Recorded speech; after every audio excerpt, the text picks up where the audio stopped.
Selamun Aleyküm. أول الشيطان الرجيم بسم الله الرحمن الرحيم والصلاة والسلام على رسولنا محمد سيدنا وإلى آخره. قال رسول الله صلى الله عليه وسلم buyuruyor hadis-i şerifte. قال رسول الله صلى الله عليه وسلم من سرك أن تقبل صلاتكم فلأمكم خياركم. Peygamber sallallahu aleyhi ve sellem buyuruyor ki şayet namazın kabul edilmesini sizi sevdirecekse hayırlı olanınızı imamlık yapın. İmamınız yapın yani. Yani en iyi insanı imam olarak koyun ki Allah sizin namazınızı kabul eder. Yani Resulullah sallallahu aleyhi ve sellem in serrakum en tukbala salatukum feli'ummukum ulema'akum fe inne muvaffikum fîmâ beynekum ve beyne rabbikum. Peygamber sallallahu aleyhi ve sellem gene buyuruyor ki şayet namazınız kabul edilmesini sizi sevindirecekse alim olanlarınız size imamlık etsin diyor. Çünkü alimleriniz Rabbiniz için aranızdaki elçilerinizdir.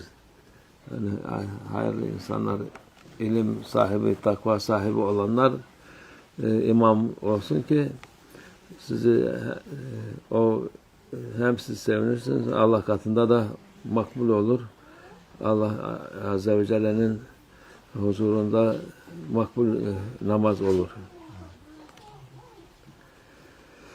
Kâle Resulullah sallallahu aleyhi ve sellem eyyuma imamen saha fasalla bil kavm ve huve culumun fekad madat salatukum thumme legtestel thumme huve liyadu salatihi ve ensalli bi gayri vudu fe misli dalik. Peygamber sallallahu aleyhi ve sellem buyuruyor ki herhangi bir imam sehven cünüp olarak bir topluluğa namaz kıldırırsa sonra cünüp olduğunu hatırlarsa o namaz artık geçmiştir. Yani cemaat için caizdir. Ancak imam gusleder ve secde sadece kendisi namazını iade eder. Abdestini namaz kıldırdığı zaman da durum aynıdır. Yani o cemaatin namazı makbuldür. İmamınki makbul değil, onu kendisi iade eder. Yani şimdi onun için namaz imamın arkasında kıldın mı o başını düşünme nasıl kıldı, nasıl yaptı. Çünkü bazen bilerek bilmeyerek senin niyet makbuldur. Sen cemaatle durmuşsun imamın arkasında abdest, namazın her şey yerinde. O imamın kendi kıldırdığı namaz makbul olur. Sehven olduğu tabi olursa, sehv olmazsa o vakit durum değişir.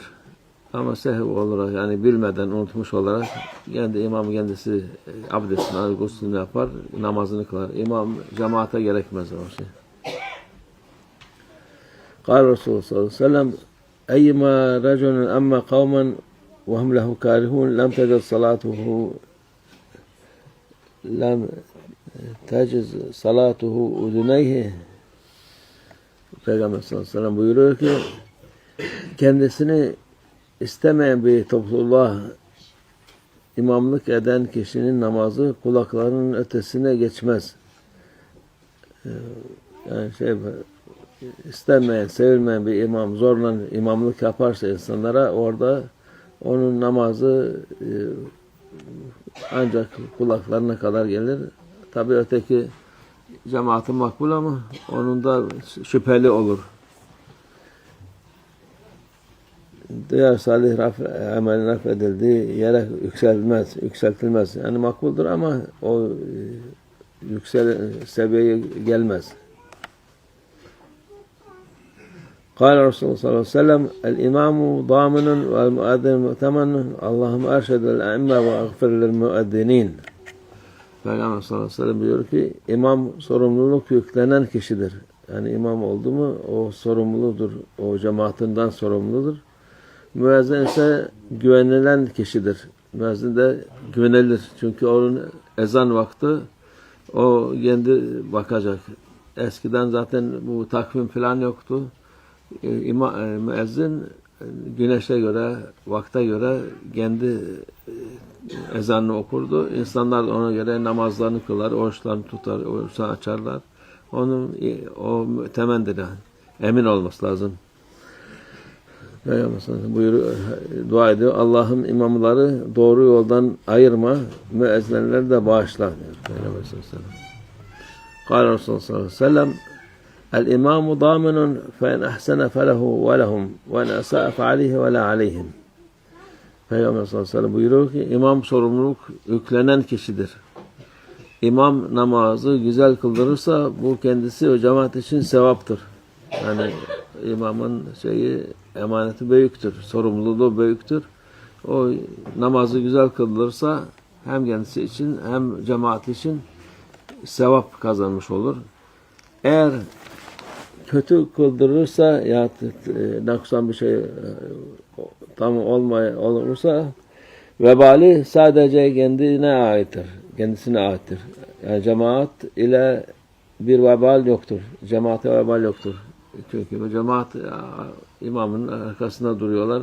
Niyetleri Allah rızası için namaz kılmak ve cemaatle sevap kazanmak. Onların sevapları mahfuzdur. Ama imamın ki olmaz. Kendisinin vebalı olmuş olur. Kâle Resulullah sallallahu aleyhi ve sellem selâsetun la tecuzu salâtum la tuzabu salatum âdânahum el-abdul âbik hatta yerci'a ve emra'aten bâtet ve zavcuha aleyha sâhit ve imâmu kâmin ve hum lehu kârihûn. Peygamber sallallahu aleyhi ve sellem buyuruyor ki 3 kişi vardır ki namazları kulaklarının ötesine gitmez. Yani geçmez. Bunlardan biri geri dönünceye kadar firar eden köle. Yani köle olduğu vakit firar etmesi caiz değildi. Yahut azad olacak yahut kendinin şeyini ödeyecek de azad olsun. Bırakıp da kaçarsa o da olmuyor onun namazı caiz olmuyor. Biri geceyi kocası kendisine öfkeli olarak geçiren kadın, yani kavga edip kocasına, onda namazı doğru olmaz. Diğeri de istemediği toplulukta olarak imamlık eden kişidir. Yani istemediği gelip zorla imamlık yapar, onun da namazı makbul olmuyor. قال رسول الله صلى الله عليه وسلم ثلاثة لا ترفع صلاتهم فوق رؤوسهم شبرا رجل أما قوما وهم له كارهون وامرأة باتت وزوجها عليها ساخط وإخوان متصارمان. Peygamber sallallahu aleyhi ve sellem buyuruyor ki 3 kişi vardır ki namazları başlarından yukarı bir karış yükselmez. Yani kabul olmaz hükümlerinden, yani tam olmaz. Biri istemediği toplulukta imam eden kişi istemiyor. Kalkıp da ben zorla yaparım diye geçiyor. Cemaate mecburen onu uyuyor. Onun namazı makbul değil. Geceyi kocası kendisine öfkeli olarak geçiren kadın birbirine düşman kesilen 2 Müslüman kardeştir. Yani 2 Müslüman kardeş olmaz, küslü olur.